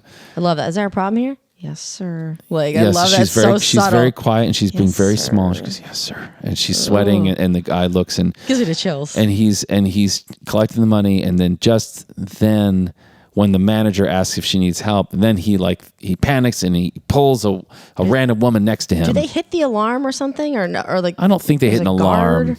but like someone else now knows Yes. what's going on, and so he panics and grabs a woman next to him and holds the gun to her. But this happens just after the moment, or no, so that happens, and Jack is in the bank and he sees this. And then like we cut outside and Ginny's walking across the street, and Ginny walks in the bank just as the guy fires a shot into the ceiling. And so Ginny's now in the bank and she's at the door and Jack's further into the bank. And then the guy's like, all right, nobody move. Yeah. Put that gun down to the security guard or whatever. Old security. Yeah, old security. Put it down, old timer or whatever. And they start moving. He starts moving out of the bank, holding the girl, and then Jack steps up and he goes, he's like, hey. And he's like, back away, man. He's like, hey. He's like, no one's gonna do anything to you. Just leave the girl. You don't need the girl. No one's gonna try to stop you. No one's gonna try to stop you. Just don't take you don't need her. You don't need her. And he's like, oh, whatever, hell I do, buddy, or whatever. And Jack goes, hey, man, look, it's Christmas Eve, and he steps towards him, and he shoots him. He shoots him in the bank. He shoots him, and that's when I'm like, oh my God. And that's when I'm like, I thought things were okay in this movie. What? He shoots him. And they do the build up really well because like things start speeding up, things start happening. She's running across the street. Hold on. Yeah, up to that point. You know something's going to happen, but you didn't think he was going to shoot him in the chest in the bank. He shoots the chest. He falls to the ground. The guy runs out the door. What she says is terrible. Ginny has just seen this, and again, brilliant acting direction. Yeah, she's what she just says. shocked. And she's like, he's killed him. Well, like, she slowly. I don't think she even runs to him, but she kind of like in a daze almost goes to him and falls like to the ground and she's like, oh, and then meanwhile, he cuts outside and the dude runs outside, sees he's blocked in by the car. Gets in the car where Abby, because Ginny had made Abby go back in the car. Abby and Cal are in the back seat. I don't think he knows it, and he just tears out in that car. And then so you're back. It's now dawning, and you're like, wait a minute, like this guy's. And so we cut back in, and that's when she looks up and she's like, he's killed him. So you're like, wait a minute, Jack's dead? Oh, this is terrible. Like, what's this one magic Christmas? And then the woman's like, he's taking off in Ginny's car. Yeah, she goes, she's killed him. We know Jack's dead. He's taking Ginny's car. And or Ginny's like, Jack's car or something, whatever it is. What? And she's like, what? My kids are in that car. She doesn't even scream. She's just like, my kids are in that car. And she kind of like drifts out of the back and like sees the car going, and she's like, what the? It's so well done. And then she recognizes that the guy's car. She's just trying all the handles. No. She knows it's his. Okay, she knows it's his. Because the gas station, that's why it's important. She saw his car. So she knows that's his car. So she gets in the car and tears off after them. And you're just with her in this car. And she's like, my husband is dead and he's in the bank back there. My kids have just been abducted by the guy who killed my husband. And they're tearing down. She looks hot. She's just like, she's not panicked. She's not crying. She's not screaming. And again, and she's in full shock. I think, by the way, modern day, I think you'd see this look of determination in this close-up shot of the sweat, or like, oh, my God. Like you'd see, but she's just like, it's so brilliantly played. Like she's just so believable. She's like, what is happening right now? So in shock, and it's so believable. And it is. So they're driving, and then the car's a piece of junk, so it dies. And we know he doesn't have money for gas, I guess, right? So, the oil light keeps going on it, so it just dies. And it's this long, expansive road, and there's nothing. It's just fields of snow. And you just see him getting farther and farther away. And because farther and farther away, it's like he's like miles ahead, and it turns a corner into the woods. And she gets out of the car, and she just looks both ways, and then just starts running. She does a Forrest Gump right down the road. She's not booking it either. No, she's running again in a completely like shocked, like I'm running. It's almost like she's like, now I'm running in the snow. Like now I run and it's cold. Like she has a fever dream. No idea what's going on. And then like a few seconds, meanwhile it cuts in and the guy knows that the kids are in the car and he's like, they're like, Mister, what are you doing? He's like, my name's Harry. What's your name? And he's like, all right, I'm not going to hurt you. We're just driving or whatever. And he's driving along and he's panicked and he's got a gun. Meanwhile, cut back to her. The cops have pulled up. They pick her up. She's like, he's down there. Yeah. So then you're like, this movie is, right now you're like, wow, this movie is really taking a few twists here I was not expecting. And then the Harry with the kids pulls around the corner, and there's a bridge that the cop has parked in front of and has blocked the bridge off.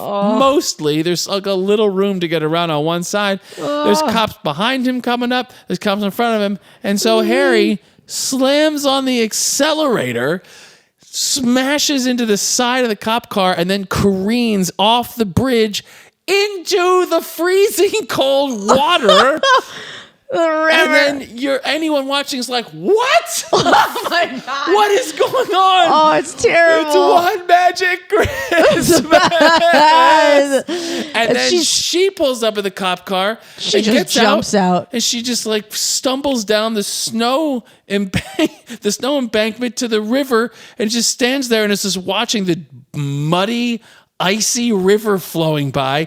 There's no car and no sign of anybody. And she just, thankfully, does not break down and cry. She's just dazed. She doesn't have any. She's just staring. Absolute at the water. shock. Like she can't even jump in. It's just there's nothing there. They just disappear. You're and you're just like, what the? She's heck? like, my husband just got shot, and my kids were just dead. driven into the ice cold river. Dead in the water. They're dead. My whole family's dead. The whole family's dead in like 10 minutes.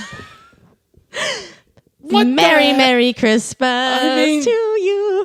Everyone's dead. And so then again, I know I've said it a million times. I'm sorry, I'm going to say it more.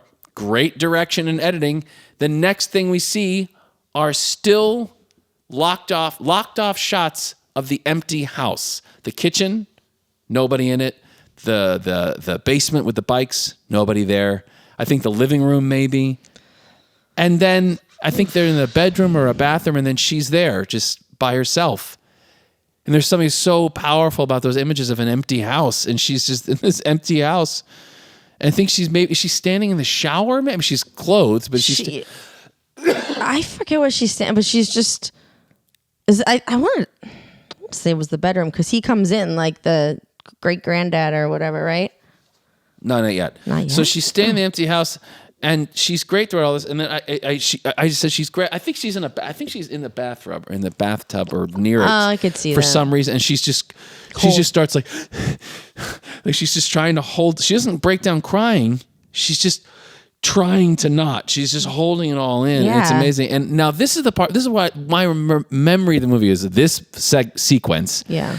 And then, but my memory was that this happened way earlier, and like most of the movie was her being alone and sad. But but mercifully, and I would have loved to have seen the conversations like They're like, maybe we should. I would have loved to have seen the tone meeting in this movie. It was like, okay, well, how long can we keep them dead?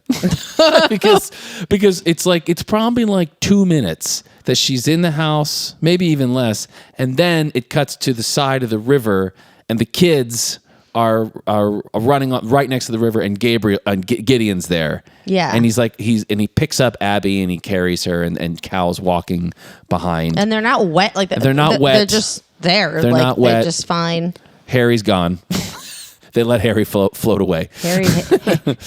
Harry's going in trash. And so although technically this is all Gideon's fault, though. I mean, like this is devised. It's true. Right? It's true. So anyway, which is so messed up when you think about it. It begins a little like, do you believe in me now? you know what I mean? Like it's like Saint Nick is going a little bonkers up there. It's so true. So the audience sees, the kids are back. Yeah. And we're a little like less like what? We're a little less traumatized for a moment. And so and then that's when the granddad comes in the house. Jenny, they found the children. And she's like, what? Which is great too. She's not again like overly like, oh my God. Like she's just like, what? Like she's still dazed and which is again, it's the best. Yeah, she doesn't really. I love this performance. I love it.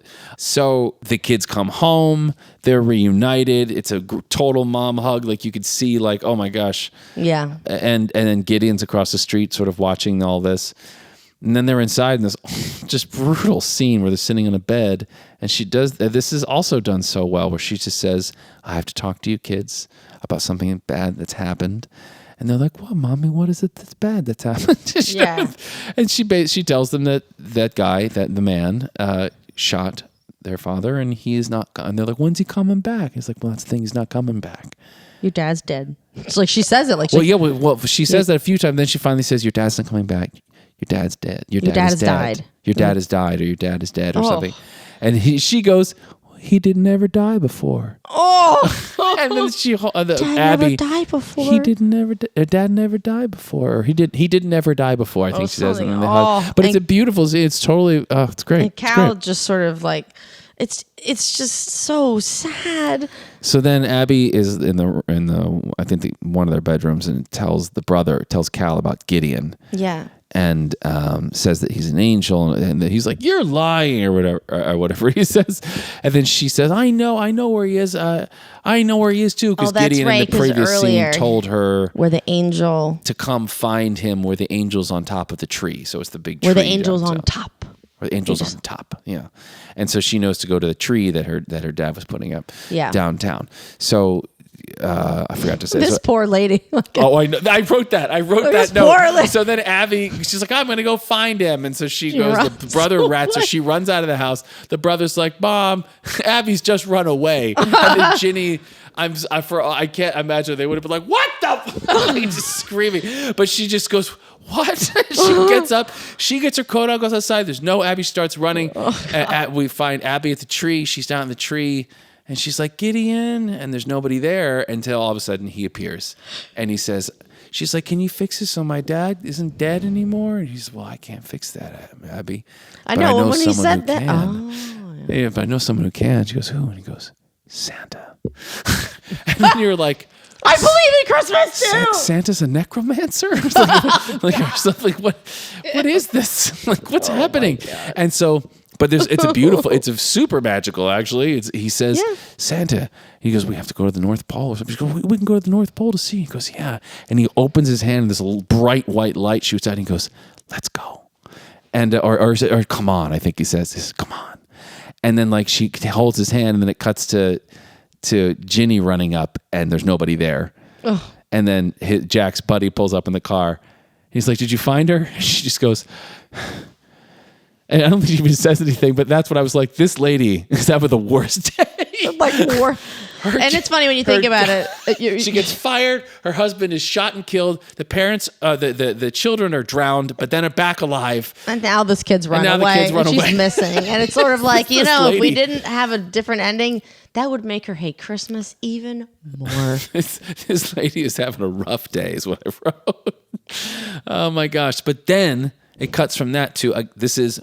without a doubt, my favorite representation of the North Pole. It is is she the only one that goes? I don't know. She's the only one that goes. I'm so tired. Yawning.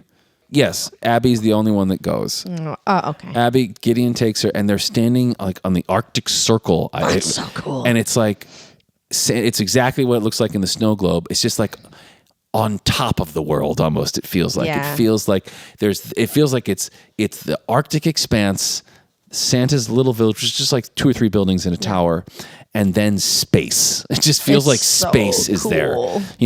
Zoom out. It feels like zoom out. You're on a rock. You're on a space rock floating in nothingness. I love Pete Holmes. But that's what it really feels like. They're just like on the edge of space is what it feels like to me. I love it so much. And he's like, "Okay, you got to go in there and go knock on the door and go talk to Santa." And so she goes and knocks the door, and Mrs. Claus invites her in, and she's just like an old lady, and then leads her in to see Santa, who is the best representation of Santa Claus. He's just like this kind of like, he's not like Saint Nicholas. He's this kind of accent, a little bit of a Nordic accent. Slavic accent. I'm not doing a good job of, but it's very interesting. And he's got, his hair is kind of like unkempt. I love that he's like gray too. I like that he's a little unkempt Santa. He's like a believable, kind of a loony old man. And this actor, who I didn't look up, but I should have because he's great. He does this great thing where he's kind of always pausing before answering questions, because it's like he's almost like the idea of like he has all the names of all the children in all the world who have ever been in his mind, is what it feels like. And she'll and Mrs. Claus will be like, "I fixed your sweater for you, Nick," and he'll look at her and be like, oh, my sweater. Yes, my sweater. It's like he's almost losing it all the time. And it's kind of brilliant, but it's not played that way, but it just comes across that way to me. It's lovely. And so Abby's like, can you make my dad not dead? And he goes, no. He's like, and you're like, what is this movie? And you're like but then the angel's like, no, I can't. But Santa can. Santa's like, nope, I can't. But then who can? Ginny. But then you're also like, at that point, you're like, oh, he's really dead. Oh, no. Like, he is really dead, I guess. Oh, and you're like, God. wait, is this... What and you the love hell? Jack so much, and Jack's you're just the best. heartbroken. Yeah. That's why they do such a great job of you loving this family. That this all really feels terrible when it happens. So Santa says, Ginny can make him come back, and he wants to give her something to give to Ginny. So they go into the workshop. Again, this workshop, you never really get it. I love this too. You never get like a really wide angle shot. Like in every Christmas movie, there's a wide angle shot of Santa's thing, and not here. You walk in, and it looks like an industrial factory for the first few seconds. They're walking through. There's steam rising. There's people. He's yelling hi to everybody. But and there are, you recognize there are all these different people, all these different ages. Some of them are wearing uniforms, like postal. Some of them are soldiers. Some of them have like their outfits from around the globe, like you know. And you're like, this is interesting. And she says, not like Christmas elves, like they're just really like. He says most people think Christmas elves won't care, but it's just kind people. That when they die, they come here. And it's like, I love that. That's the greatest thing. They're kind people, and they go to the North Pole with Santa, and they make gifts for children all over the world. It's like, and to my knowledge, there's been no other Christmas movie that's had I'm here that. to tell you that makes death less scary. If someone, like, if I knew that one day I was going to die and go to Santa's workshop, I would you have to be a good person. Sick burn. Pew, pew, pew, pew. That was really mean. Accurate. So this is another thing, by the way, this is a really quick pause. I say accurate a lot, and I hate my brain because I think this is from the West Wing. So every time I say accurate, inside my head I go, accuracy in reporting. And it's so annoying. I hear it in my head every time. I'm like, accuracy in reporting. I think it's from the West Wing, but this is why my brain's terrible. Okay, continue. Okay, great. I don't know what accuracy in reporting is, but I'm happy for you and whatever nerd contingent out there knows what you're talking about. In the workshop, so then they go to the mailroom. It's the only thing you get like a clear shot of is the mailroom. It's like a large, just bookshelved old library looking place. And there are people working there who seem a little pissy, which is kind of great. Santa climbs up a ladder, and he's like, Ginny, what was your mother's name when she was a kid? And she tells her whatever it was. Ginny Hanks. And so she climbs up. So Santa climbs up the ladder, and he yells down to the guys who were there. He's like, "Could you push me a little closer?" And one of the guys is like, kind of like, he kind of gets up and he like pushes the guy. I don't know. It's like a little detail. Like he seems a little like he's like, "I'm busy down here. It's stuff. Christmas Eve." So Santa finds a letter, and when he pulls the letter out, on the back it says Ginny Hanks. And then it says postmarked from the Ramada Inn, which that's the important detail that we know. He goes and gives it to Abby, and he says, "I want to give this to your mother," and then they go back and they go back into Santa's getting ready in his like living room, and he's getting his jacket on to go deliver presents, and Mrs. Claus gives him his lunch, and he's like, "I have your lunch for you, Nicholas," and he's like, Oh yes, my lunch. It's so great. I love that. It's like every brain cell has to go. I love that detail that he does. It's so good. Santa has ADHD. Santa.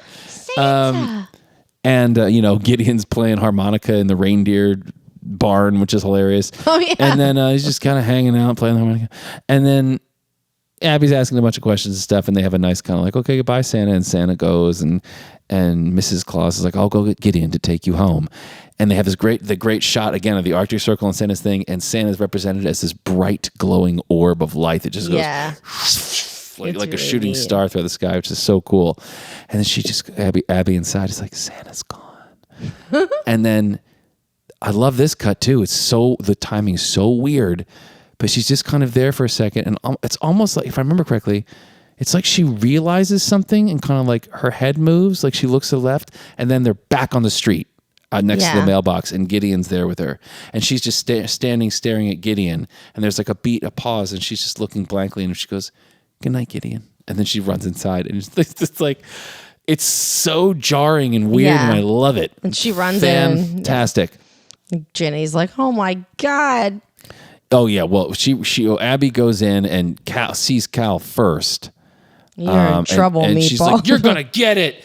Yeah, I'm gonna tell Mom. You're gonna get it." She's like, "Where were you?" She's like, "I went to see Santa in the North Pole." Like, you liar, you liar.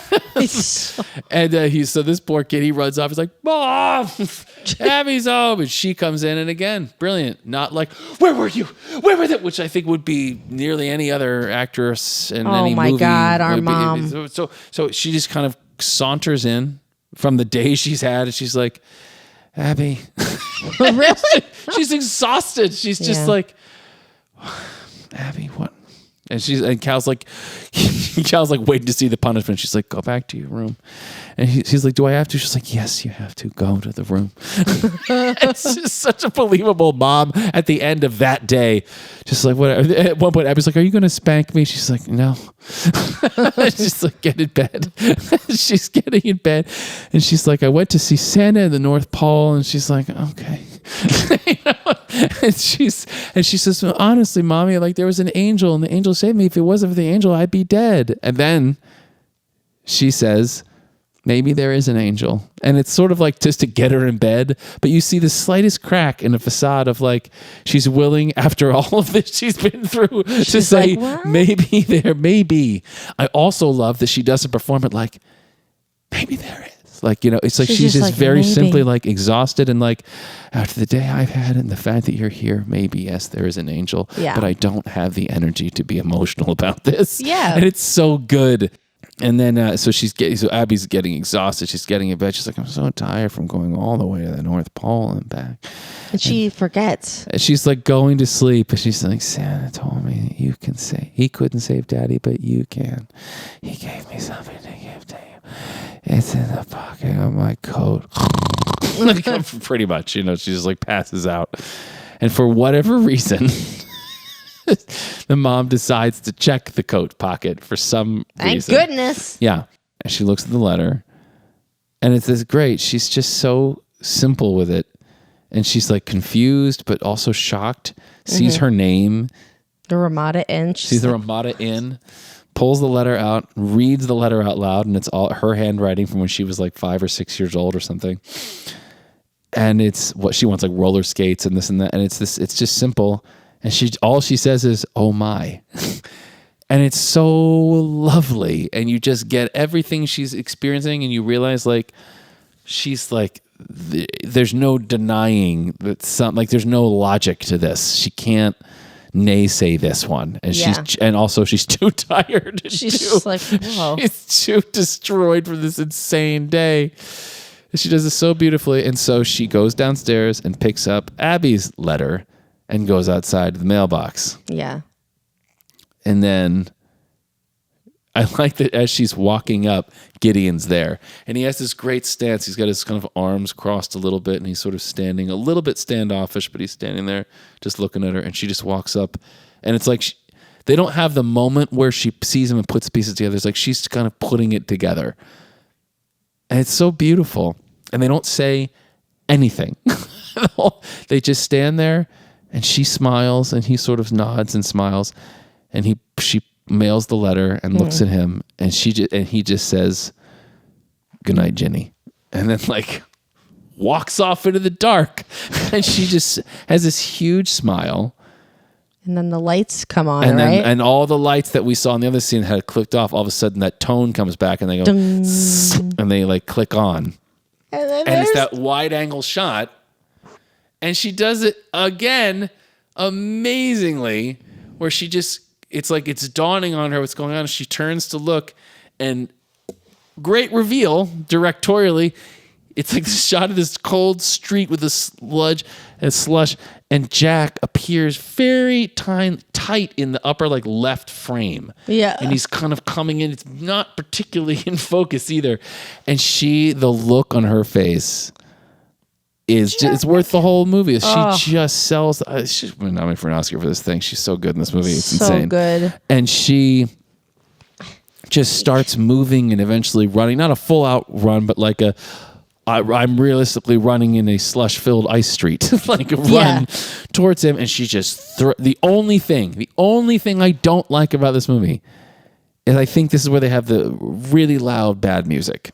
I don't like the music in this movie. Yeah. The music in this movie is not good. And it's the only thing I can say negative about it. And I wish it was better. Because it deserves a little better, because it's very sappy and big and old. It's old fashioned. It's not right for what this is, I think. But anyway, she wraps around and she just says, "Oh, I love you, Jack. You're alive." And he's like, "Well, yeah, I'm alive. I just left you like a minute ago. Remember you singing that song about the stars?"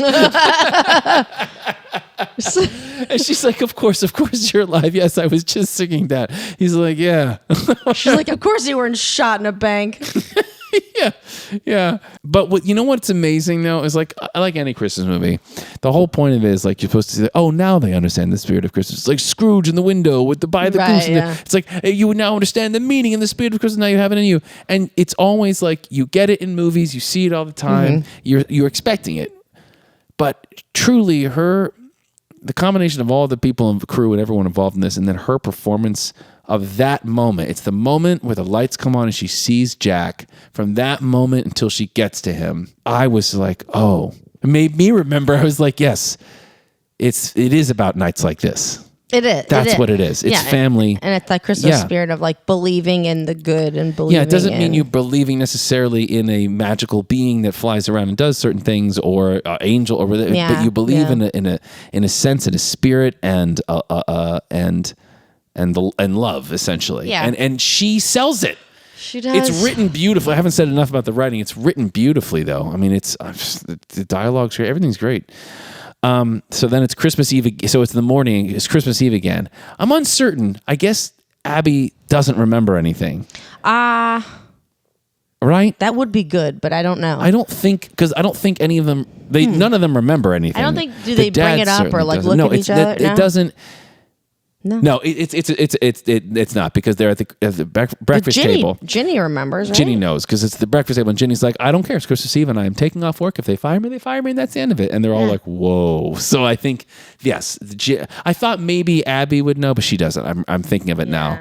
So they're all like, oh, okay, what's gotten into Mom? This is crazy. All right. That's good. They don't want Abby and Cal to have the trauma reminder of their terrible time. And so then they go, she said, we're going to do that, and we're going to go to the Christmas tree lighting, and we're going to Granddad's house for Christmas. It's going to be great. And they're all like, wow, okay.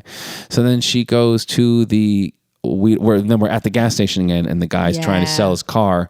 And he's like, what'd you give me for the camping stove? $50 for the camp stove. And the guy, again, is like, get out of here, guy, and it's that same moment. And just as he's about to go back to the car, you hear Ginny go, $50. And he turns around, and she's there. And she says, he's like, was this a joke or whatever? She's like, no, I just really need a camp stove. I just really need a camp stove.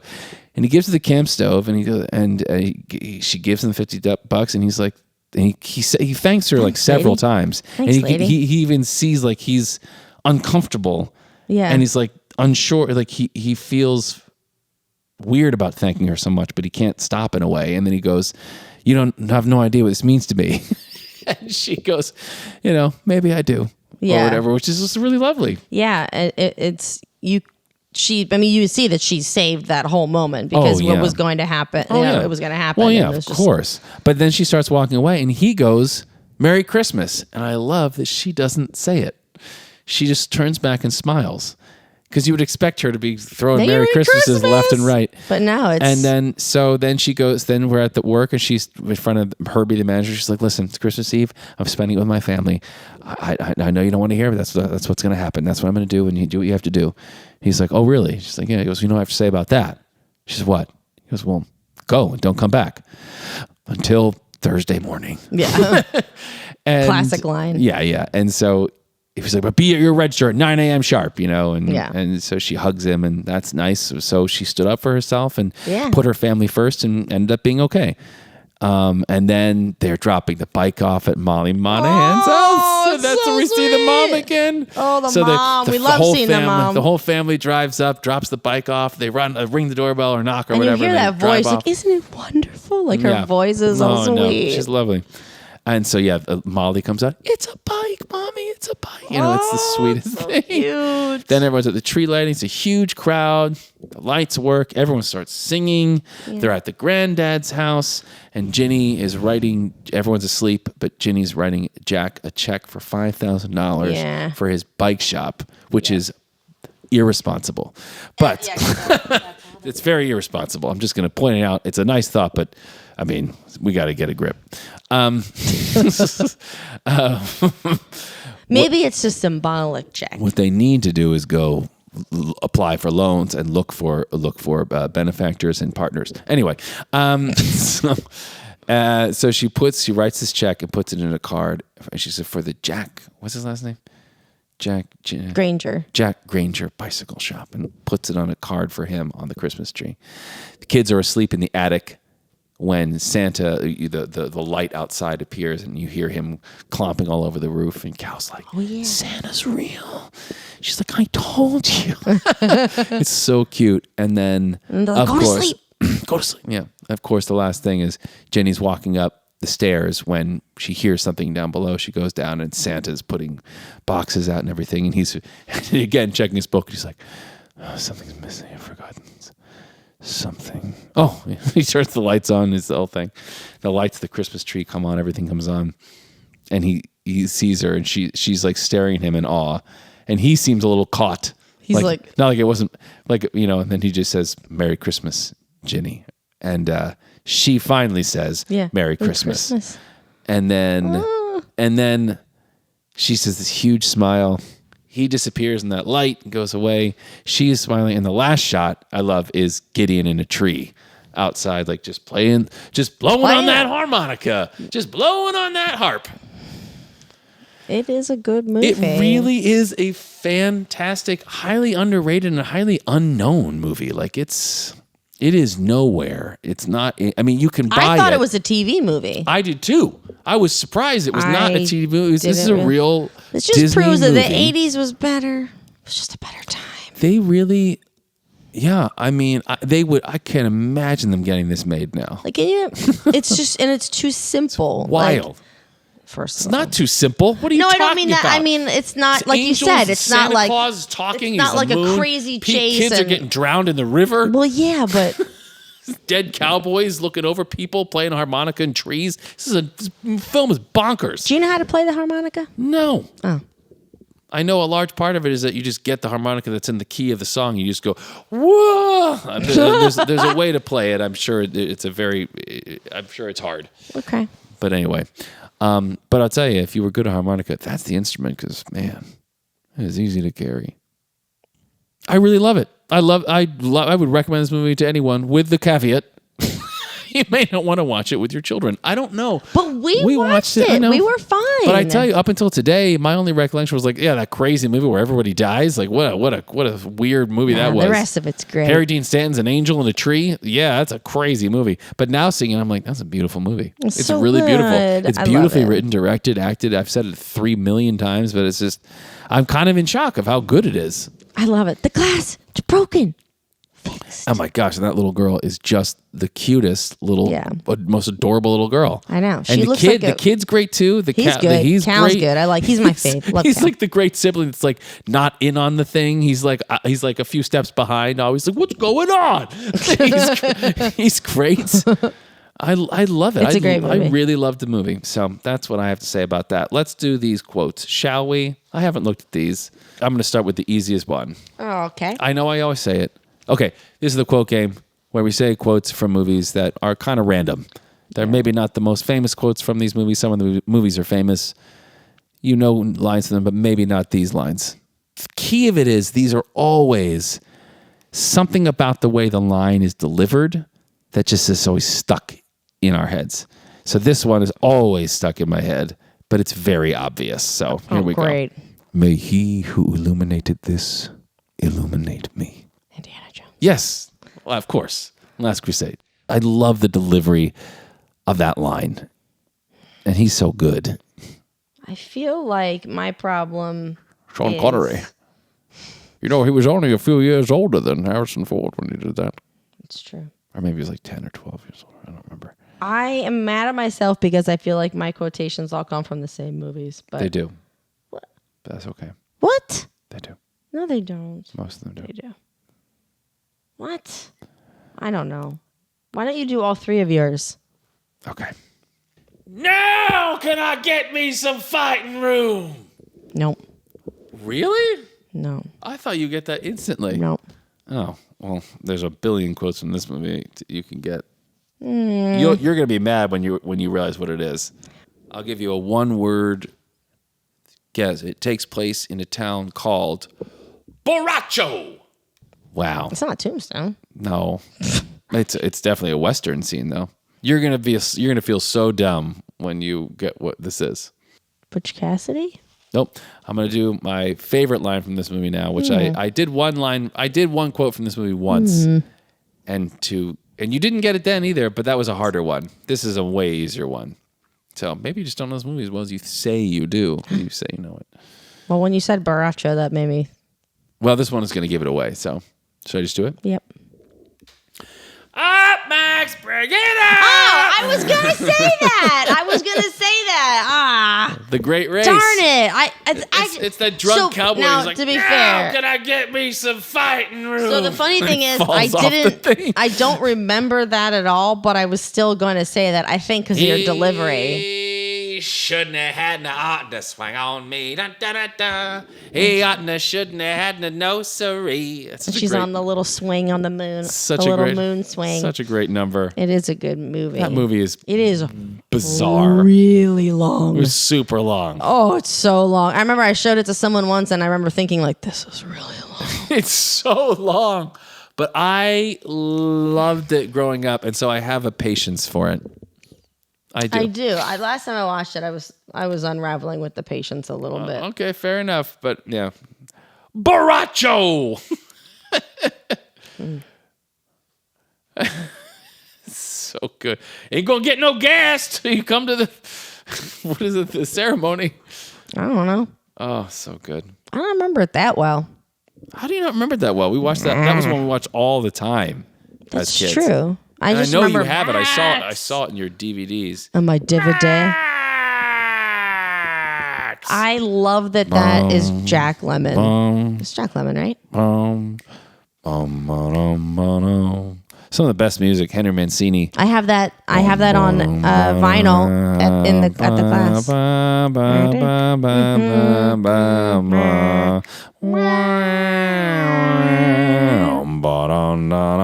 It's Henry Mancini. I can't remember any incredible. of that movie, like quote wise. Oh my gosh, so many great quotes in that movie. I'll give you one more from one that you have quoted before. No, son, that's a terrible idea. The Rocketeer. That was a really not Rocketeer. What? It's Alan Arkin. It's not the Rocketeer. Oh, is it Edward Scissorhands? Edward Scissorhands, yeah. Oh, son, that's a terrible idea. It's when he goes to clean the scissors with with the water. With the hose. No, son, that's a terrible idea. I forgot. I'll rust him. Oh, I can't use that. I can't eat that. He used his hands. It's unsanitary. I'm sorry. Well, it's not like he's doing anything. Can you imagine if he was going to the bathroom? I love the fact that the guy in that movie is, what's his name? From The Breakfast Club. The skinny little Anthony kid. Michael Hall, yeah. He's so good in that movie, and He's you're the just ultimate jerk, yeah. It's almost kind of scary that you're like, he looks like he ate Anthony Michael Hall. Yeah. Doesn't make any sense. It doesn't make a lot of sense, but he did it. Okay, I'll do one. I don't think you're gonna get this though. I don't think it's exciting. Claire's a fat girl's name. No. Yeah, I don't think you're gonna get that one. Do I know this movie? Yeah, but I don't think it wasn't one of our movies that we. Claire's a fat. Can you give me a girl's hint? An actor in it or something? It's an 80s, like an 80s. Oh, an 80s movie? Mm-hmm. Is it like a... Claire's a fat girl's name.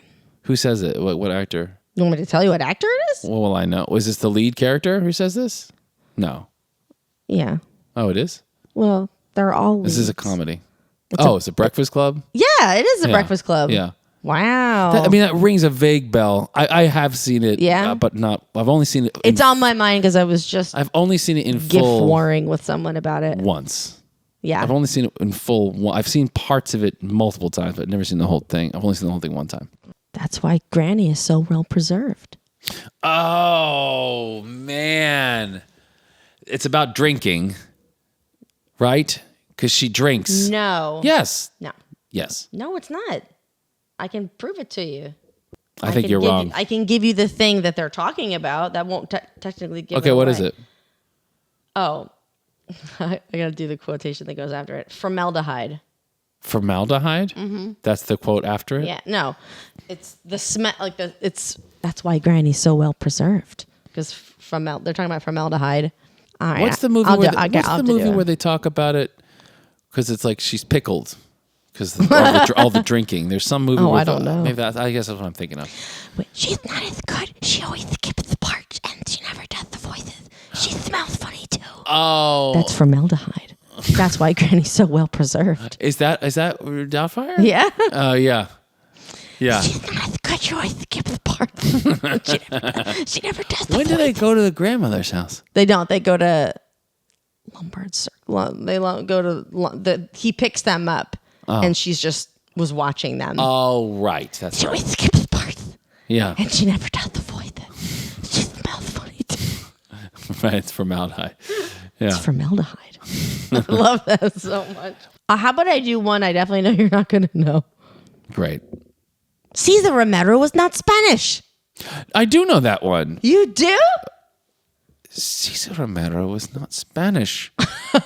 Cesar Romero was not Spanish, but maybe he was while you were sleeping.